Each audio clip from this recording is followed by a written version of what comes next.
Hi, I'm Amanda Jane Woodall and welcome to my fashion school.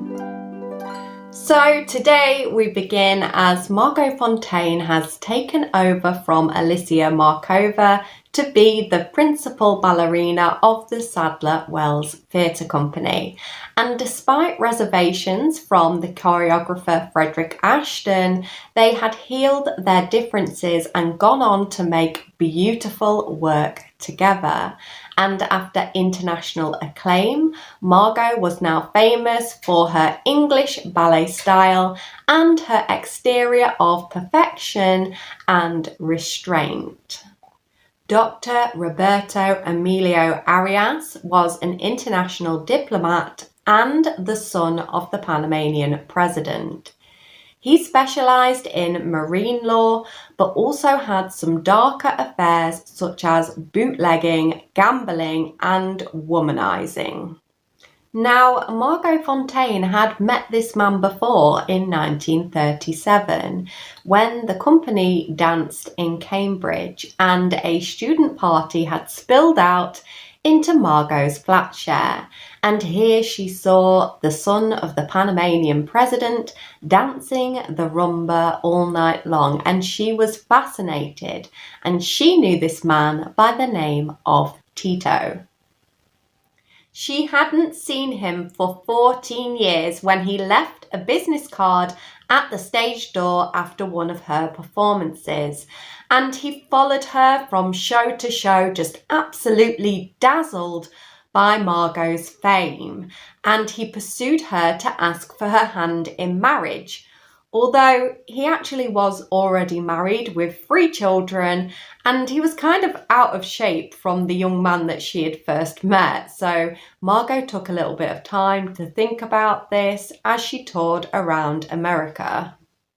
They married in Paris in 1955 at the Panamanian consulate, and in a room filled with journalists, their friends and family couldn't even get close to them. It was a very intrusive environment, although they did have a very nice wedding reception and a fancy honeymoon to the Bahamas. Arriving back in England, Tito became the ambassador of Panama to the London Court of St. James, and Margot started her married life combining dance rehearsals and diplomatic duties and entertaining important political figures. And it was a difficult but wonderful life for Margot, who felt that she finally knew who she was. However, it was rumoured among the aristocracy that Tito's financial situation was dubious, and many suspected that he was using Margot in order to further his career. Because Margot was very prestigious, he could call upon her fame whenever he needed to. Growing bored of the diplomatic lifestyle, Tito wanted to start a revolution in Panama because he had become obsessed with left-wing politics, and Margot, being obedient since childhood, was happy to help him with his political ambitions. After a long tour of Australia, Margot had a holiday from the ballet, and so she went to the yacht club and boarded a small yacht for a sailing holiday around the islands of Panama. However, during the ill-fated trip, they actually started to meet up with a shrimp boat which was carrying the weapons to invade the country. And it actually sunk, and the police discovered their whereabouts. So Tito was forced to flee because he would have been arrested. Margot continued to go to Panama as a decoy, and when she arrived to stay with friends there, she was actually arrested and taken to a cell. But it was a VIP cell, so it was quite comfortable. She had her own bathroom, and the governor of the prison had actually filled her room with roses that he'd grown in his own garden because he wanted her to be comfortable. And she managed to avoid questioning. She didn't give anything away. And upon returning to New York, the press absolutely flocked her as she arrived in the airport because they wanted to know everything about this very scandalous story. But as always, she acted very graciously and she didn't say anything. So then she heard that Tito had been given refuge at the Brazilian embassy.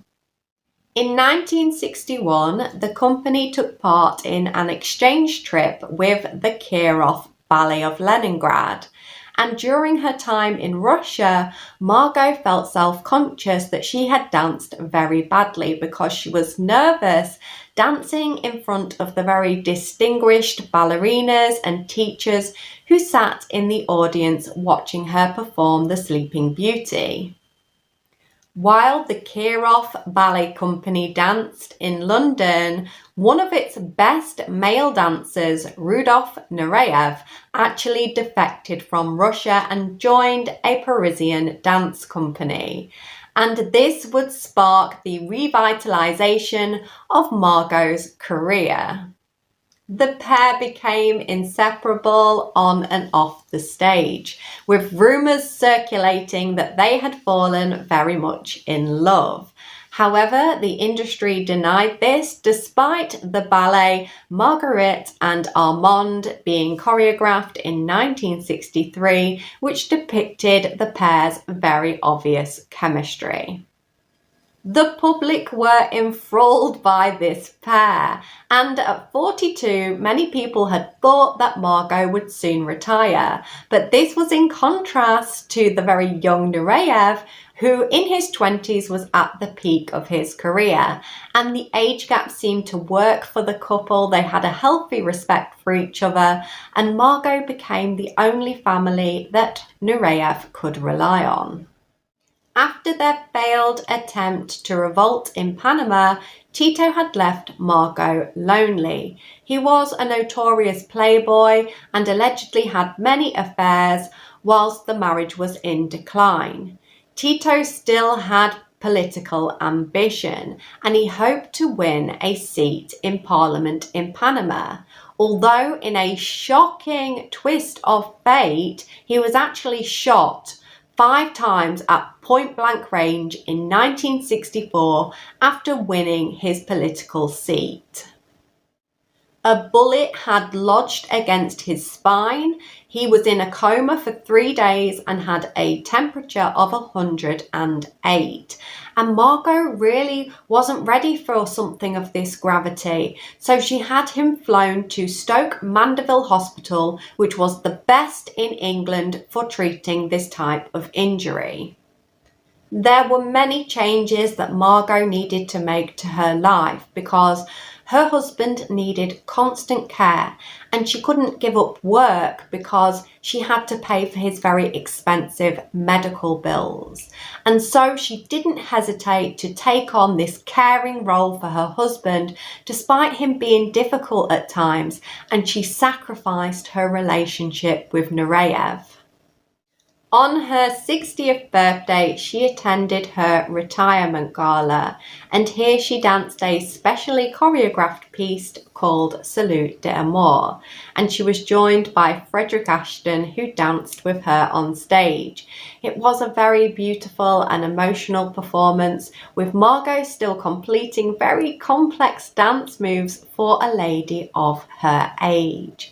And it was a moment to be remembered by ballet lovers who got to see the two greats of their era who had modernised the British ballet.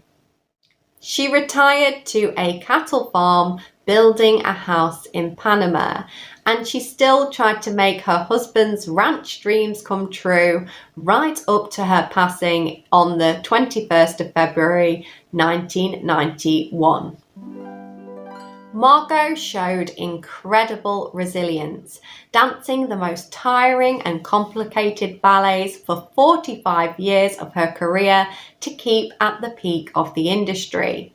But it is lesser talked about what a kind, caring and considerate wife she was in dedicating her life to caring for her sick husband even after a difficult life together.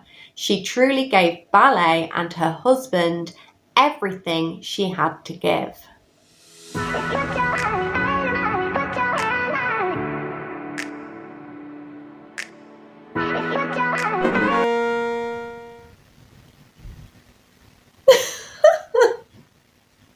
What was that?